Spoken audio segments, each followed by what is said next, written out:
Imaginez un joueur ayant déjà remporté 2 fois la Ligue des Champions à 24 ans et qui s'est imposé maintes fois sur la plus grande scène du football.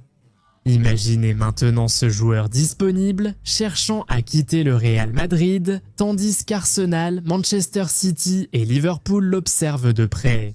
Vous pensez qu'il y aurait vraiment une guerre des enchères? Non. Pourtant, lorsque le mercato estival a fermé ses portes, Rodrigo portait toujours le célèbre maillot blanc du Real Madrid. Aucune offre concrète ne s'est matérialisée, aucun club n'a sauté le pas. Alors, que s'est-il passé? Pourquoi personne n'a-t-il recruté l'un des ailiers les plus talentueux de la planète?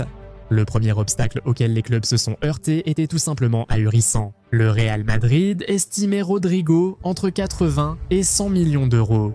On pourrait dire qu'il a mérité cette étiquette, mais ce qui est intéressant, 14 buts et 11 passes décisives en 54 matchs, cela paraît respectable, mais le contexte importe.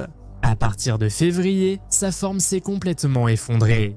Un seul but lors de ses 25 dernières apparitions avant la Coupe du Monde des clubs. Pour un joueur avec un prix à 9 chiffres, c'est catastrophique. Les clubs de Premier League n'étaient pas stupides. Ils pouvaient voir les chiffres et, plus important encore, ils pouvaient voir la tendance. La confiance de Rodrigo semblait brisée. Il a été remplacé à la mi-temps lors de la finale de la Coupe du Roi contre Barcelone après une performance anonyme. Carlo Ancelotti l'a ensuite complètement écarté pour des matchs cruciaux. Quand Xabi Alonso est arrivé, Rodrigo a dû observer la Coupe du Monde des clubs depuis le banc. Disputer seulement 4 minutes lors des phases à élimination directe d'un tournoi où il devait se distinguer n'était pas la vitrine attendue. Madrid demandait le prix fort pour des marchandises de qualité inférieure et tout le monde sur le marché pouvait le sentir. Mais le montant du transfert n'était que le début du cauchemar. Rodrigo gagnait environ 10 millions de livres sterling par an au Real Madrid. C'est environ 20 000 livres sterling par semaine, mais le plus surprenant arrive. Son entourage exigeait une augmentation significative de ce salaire pour faciliter tout transfert.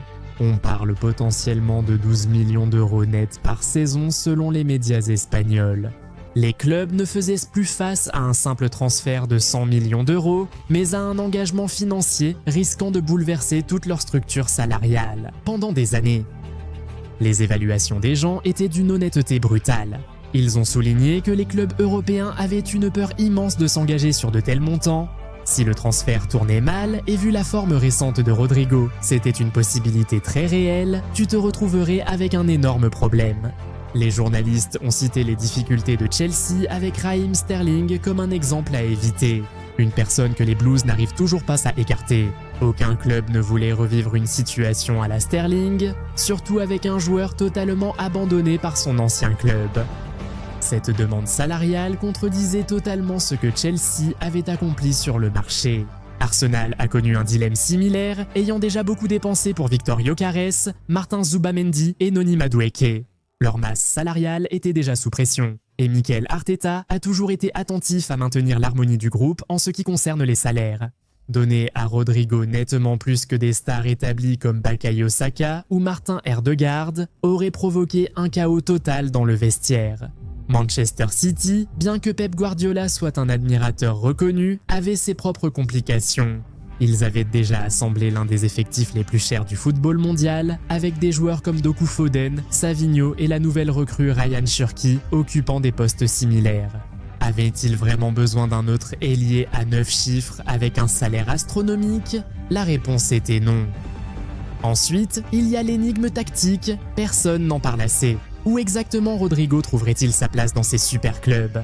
Sa position préférée est ailier gauche, rentrant vers l'intérieur sur son pied droit, le plus fort. Mais soyons honnêtes sur ce dans quoi il se serait engagé. À Arsenal, Gabriel Martinelli occupe ce poste, et malgré ses propres irrégularités, Arteta lui fait confiance. Implicitement, le système d'Arsenal est construit autour du partenariat entre Martinelli et Erdogan.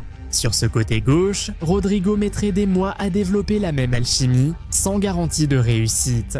De plus, Arsenal veut Eberissi Eze, un joueur qui s'adapte plus naturellement à leur approche basée sur la possession et qui n'a pas les exigences salariales de Madrid. À Liverpool, Gakpo et Ekotike jouent désormais ce rôle à gauche avec un impact dévastateur. Rodrigo, bien que techniquement brillant, reste avant tout un joueur de finesse. Il s'épanouit dans les espaces par ses déplacements et combinaisons rapides. Cela fonctionne à merveille en Liga, où les équipes jouent souvent bas contre Madrid. Mais dans le chaos de la Premier League, où les transitions se font en quelques secondes et où les duels physiques dictent les matchs, il y avait de vraies questions sur la capacité de son jeu à s'adapter. La situation de Manchester City était encore plus complexe. Le système de Guardiola exige une intelligence tactique qui prend des mois, parfois des années, à maîtriser. Rodrigo devait se battre pour du temps de jeu face à des joueurs de Manchester City déjà établis et connaissant les exigences de Pep. La question de l'adaptation à la Premier League était plus importante que ce que les gens imaginaient. Rodrigo n'avait jamais quitté la Liga en club. Pourrait-il suivre le rythme intense de la Premier League? Pourrait-il encaisser les coups des défenseurs traitant les ailiers comme des mannequins de plaquage? Le risque était réel. Mais le plus dommageable, c'était peut-être le timing. Des rumeurs disent qu'il aurait confié au staff d'Ancelotti ne pas se sentir prêt à jouer avant la finale de la Coupe du Roi. Des sources proches de Madrid ont suggéré qu'il manquait parfois de motivation à l'entraînement. Que ces rapports aient été exacts ou diffusés pour justifier une vente, ils ont empoisonné l'ambiance. Aucun club ne veut investir 100 millions d'euros et offrir un salaire énorme à un joueur dont la mentalité est remise en question. C'est du suicide en matière de recrutement. Puis est venue la saga avec son père et agent Eric Goes qui se plaignait bruyamment de la situation de Rodrigo au club. Les clubs de Premier League connaissent ces tensions. Ils ont vu un joueur dont l'entourage était difficile, exigeant énormément d'argent, alors que le joueur lui-même semblait hésitant quant à son envie de partir. C'est une recette pour le désastre. Arsenal, en particulier, surveillait la situation de près, mais Rodrigo continuait à tergiverser, attendant de parler avec Xabi Alonso, publiant des messages énigmatiques sur les réseaux sociaux. Les clubs ne peuvent pas attendre indéfiniment qu'un joueur prenne sa décision, surtout quand ils ont d'autres cibles qui veulent vraiment les rejoindre. Arsenal a finalement complètement abandonné la piste, donnant la priorité à Eze à la place. Cette décision devrait tout vous dire. Si les Gunners ne croyaient pas Rodrigo intéressant, pourquoi d'autres le feraient-ils? Ce qui est vraiment fou, c'est qu'à la fin de l'été, Madrid semblait prêt à baisser son prix à environ 80 millions d'euros. Cette baisse de 20 millions aurait dû susciter de l'intérêt, mais ce ne fut pas le cas car les problèmes fondamentaux restaient inchangés. Le salaire restait énorme, la forme restait préoccupante et l'adéquation tactique restait discutable. Et surtout, personne ne savait quel Rodrigo ils allaient avoir. Le joueur décisif ou le fantôme qui disparaît souvent.